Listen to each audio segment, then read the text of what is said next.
This is the new IM6 and even I'm confused. Yeah, me too, man. This luxury MG starts at 60,990 drive away. This top of the range performance is just 80,000 Australian dollars drive away, which is mind blowing. And no matter which one you buy, you get a genuinely luxurious interior. But of course, I have concerns when they can't even spell energy right. Let's get into this review. Let's do it. All right, let's start with design because frankly, I think that this thing looks pretty cool, man. Dude, it looks awesome, actually.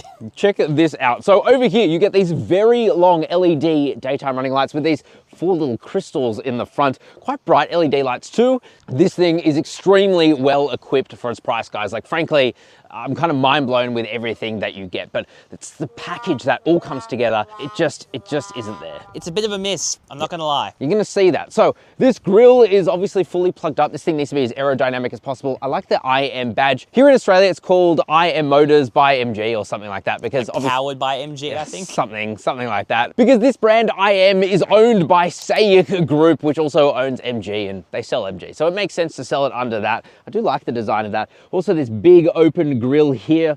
It's actually got active flaps in it to help make this thing as aerodynamic as possible. They even are very proud about their IMHR. HP. Was it high performance sensors or something? Exactly, high performance sensing something. But as you'll find out, it's not the greatest. No, and this is the issue with this car. The package, it doesn't really come all together. Let's check out the side. Let's do it. I really like the design of this thing. It's just under 5 meters, 4.9 meters long, and frankly, I think it looks great. The wheelbase is 2,950 millimeters, so almost 3 meters. That's a massive wheelbase, and as you'll see, it just means you get so much space on the interior. I mean, just look at the size of the doors. They're massive. We'll come back to the doors in a second. These wheels, 21-inch alloy wheels. I've never seen these before. Continental brakes. Interesting. I mean, they better be good. This thing is pretty heavy. This thing weighs 2.4 tons here in the top of the range all-wheel drive. I like the design, but you don't love the design, do you? It's interesting. Yeah, interesting. It is wrapped as well in Pirelli Scorpion tires. Frankly, this thing needs to be up-tired because with all the power it has, literally almost 600 kilowatt of power, this thing breaks traction so quickly. Yeah, doesn't matter how it puts down power, it's always going to break traction. Always.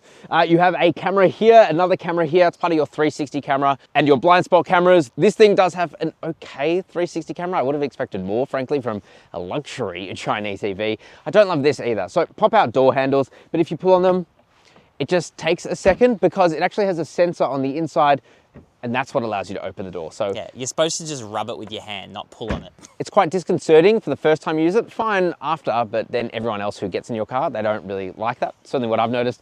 Frameless windows here with double glazing, very, very tinted privacy glass. That feels luxurious. It honestly is super tinted. Super tinted. Down the bottom you have what is kind of like a faux carbon. It's kind of like a nice breakup to it, otherwise extremely blobby exterior, but I like the blob. I like blob too.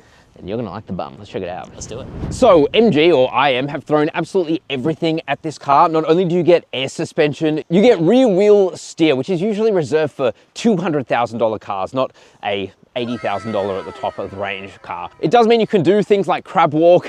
You can turn the wheel 6 degrees and you can kind of move to the right or left. It is an absolutely useless feature. No one's ever going to use it. It's just a kind of cool party trick. But what if I want to get into that one spot in the city, you know? That one spot, you'll never use it. The other thing as well is that the wheels are actually staggered. So that's kind of like performance car levels. You've got wider wheels at the rear versus the front. And that should theoretically help with traction and handling. But as you'll see, it's decent. It's okay. You have a massive light bar here at the back. If you think you've seen this before, it's because you have. It looks like an Aston Martin DBX, but I don't mind because frankly, it looks epic. I think it looks amazing and it actually has a character of its own. Yeah.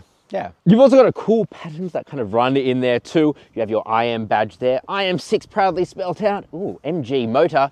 Again, it's part of that co-branding. Down the bottom, you have a camera here for your reverse camera and another one up there. And you need that camera as you're going to see inside because visibility. It's not as good as a DBX. No, and something feels a little bit fishy about that, but we'll come back to that in a second. And then down the bottom, you have a little diffuser. That's the smallest diffuser I've ever seen. Makes this thing aerodynamic. Look what happens when I put my fingers like this and I press this little circle.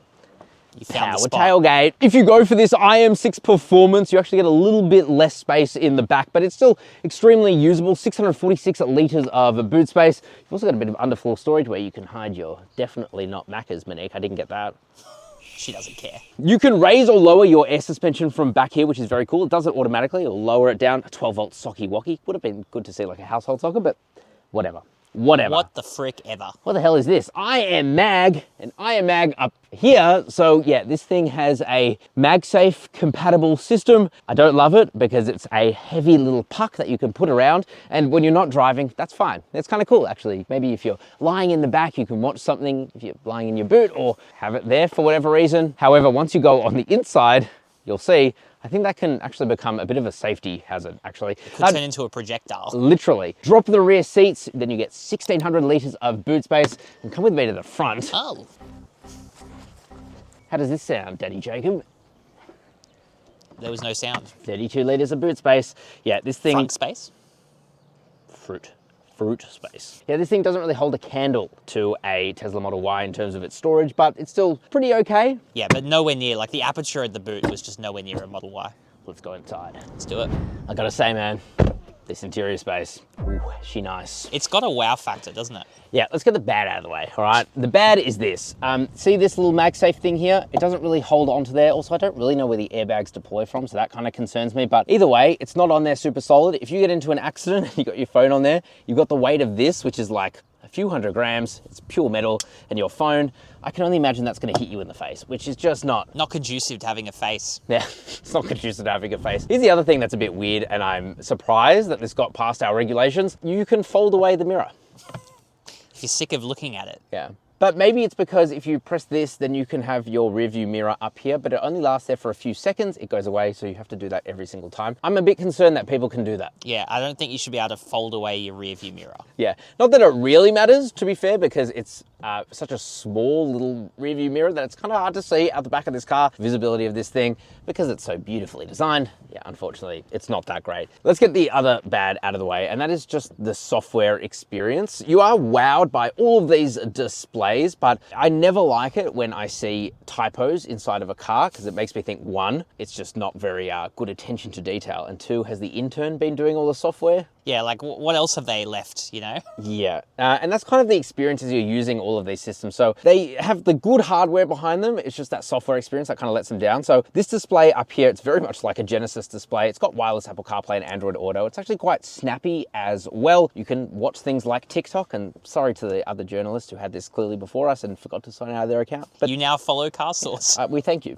We thank you. Thanks for the follow. One of 163,000 people. That's pretty good. Wow. I'll take that. But yes, it's a fine display. It doesn't actually have a huge amount of function to it, but it looks good. Actually, this digital instrument cluster up in front of you shows plenty of information, so I've really got no complaints about that. It's actually this display here. So first of all, you do things like if you want to turn off all of your safety systems, which in this car, you really do. When you press this button, which thankfully does have a quick select, you can close it all, which is good. You can turn it all off. However, if you want to turn it back all on, it's actually very confusing. You have to press customize. And that yeah, saves it's it. just poor translation, I think. That is poor translation. But I don't care about poor translation, to be honest. I care more about typos. Because that is just sloppy. But otherwise, it's a pretty good display. It shows heaps of information. You control your air conditioning controls through here, including moving these air vents, but you can set them, including to positions like rammed on. I'm guessing they meant random. No, ramen. It's for eating ramen. Oh, I see. You got sweep though and cabin, so that's actually really easy to use. You can change your temperatures here. You've also got your seat heating and cooling controls, which is great. You can even set them to a 30 or 60-minute timer, which is pretty unique. The steering wheel as well is heated, and you can even turn on massage for the driver's seat. So that is another really nice feature. Speaking of nice features, these seats, they're actually quite nice. Yeah, they're very bolstered, aren't they? Very bolstered, very bolstered. Very, very comfortable, actually, and that's a great thing. You can adjust them in a bajillion different ways. This has been a real issue, especially for MG products, but these seats, absolutely fantastic, especially over longer journeys. I love pulling out my little leg support. Because it's actually quite big leg support. Clearly, these seats are not powered by MG. No, clearly not. You have a wireless charger here with an air conditioning vent and a bit of storage space there. A couple of cup holders too.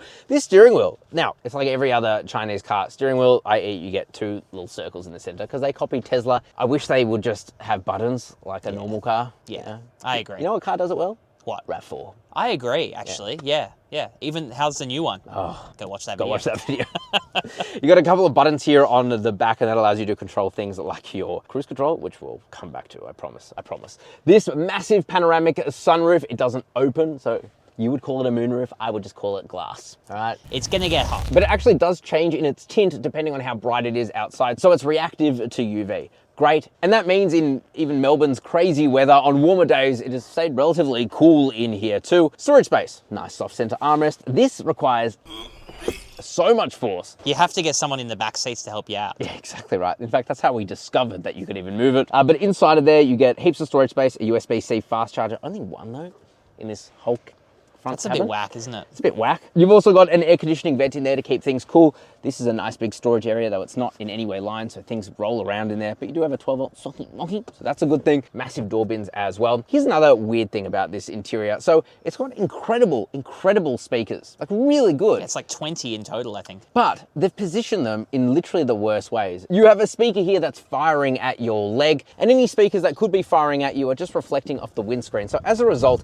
even though the sound system here is pretty good, it has the potential to be so much better had they just put the speakers in better positions. Come on, IM, get some better acoustic engineers. If you can make a good horn, you can make good speakers. It's so nice and soft and comfortable, and I gotta say, apart from really the software gremlins of this, the interior space is a nice place to be. Yeah, it's one of the nicest like faux leathers I've felt, to be honest. Oh, check out this key, by the way. Oh, That's really seen cool. that before. Thank you, Porsche. Let's check out the back seats. Let's do it. Under hard braking, I'd be a little bit concerned. I'm gonna smack that. I'm not gonna lie to you. So, And then you become Magneto. That'd be your origin story.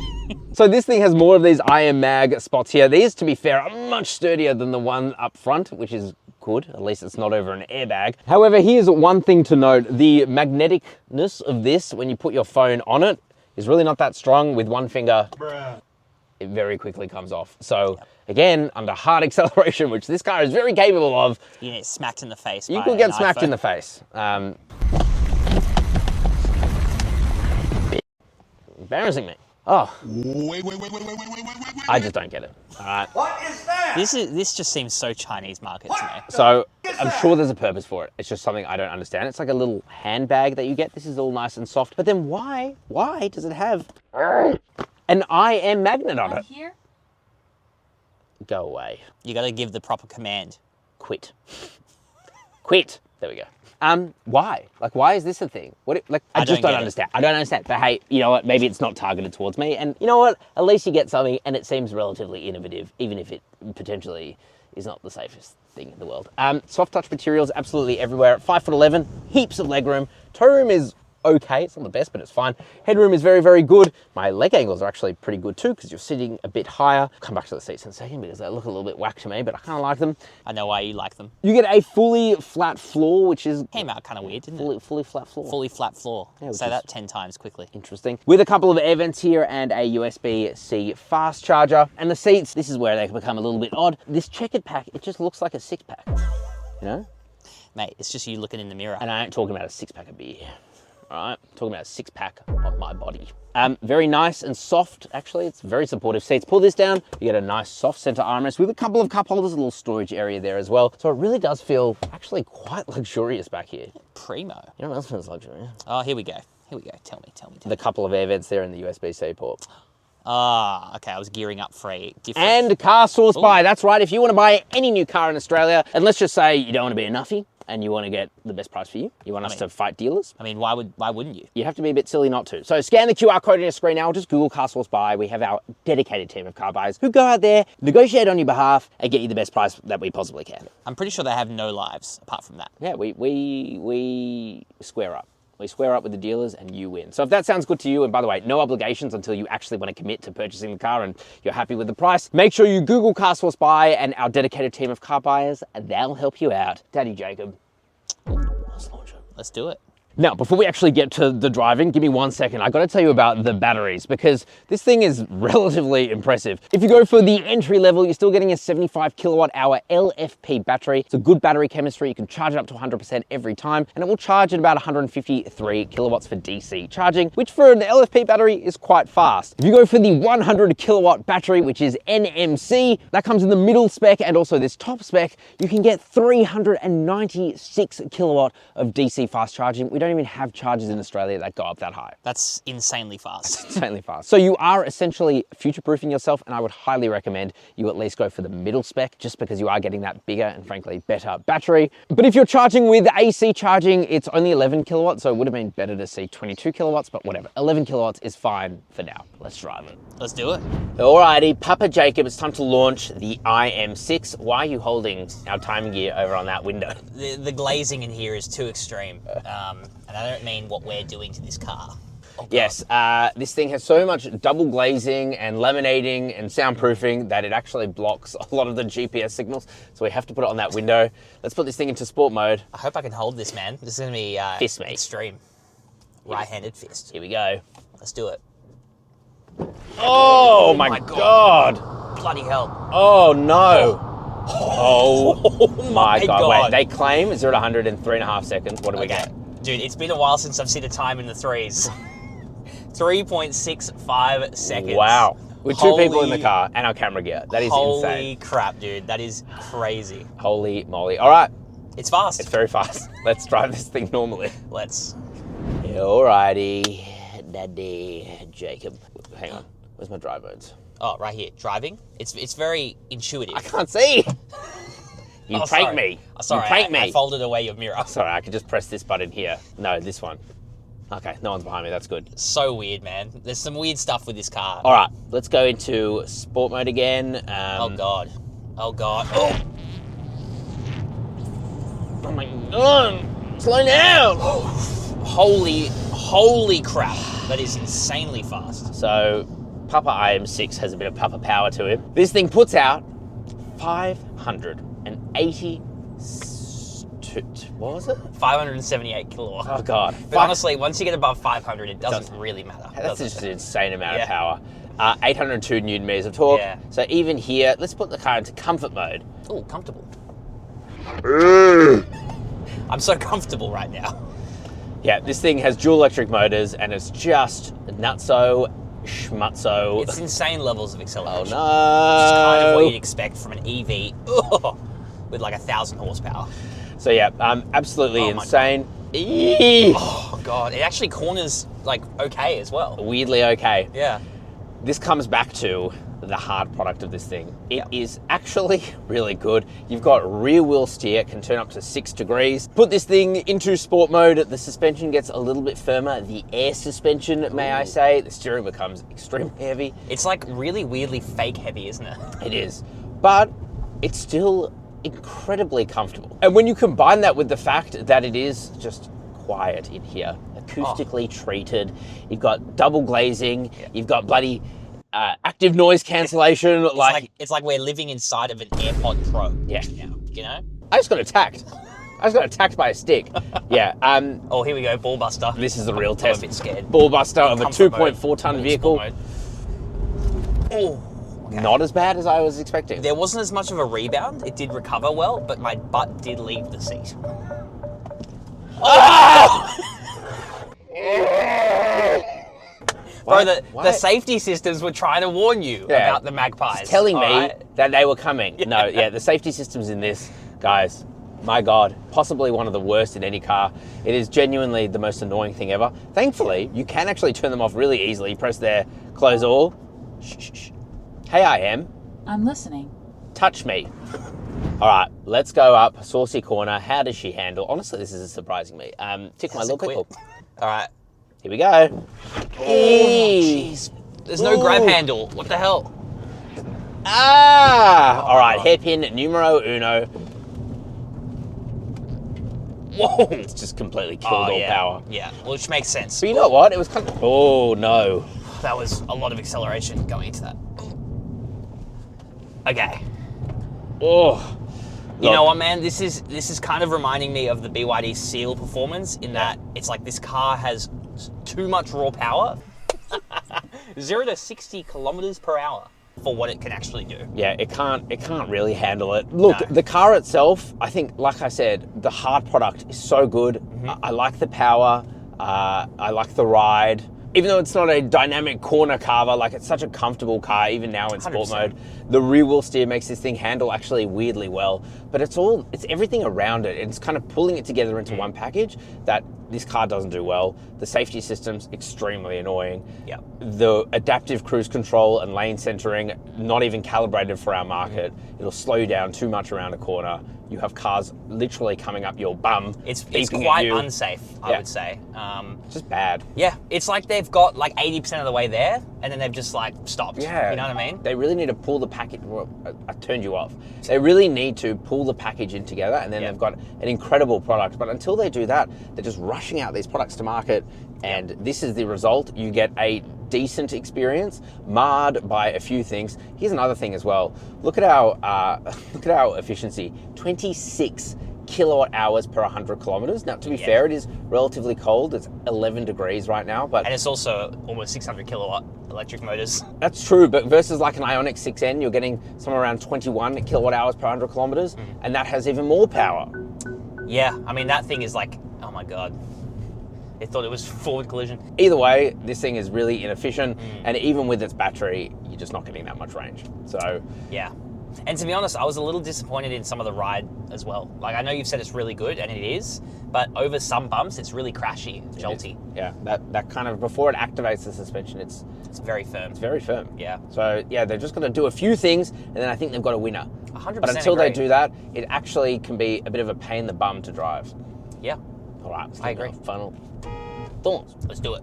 Well, honestly, I think this thing is really good as a product. However, all of the software experience of it makes it actually quite nightmarish to drive around. It's way too aggressive with all of its safety stuff, and they've completely just not been calibrated.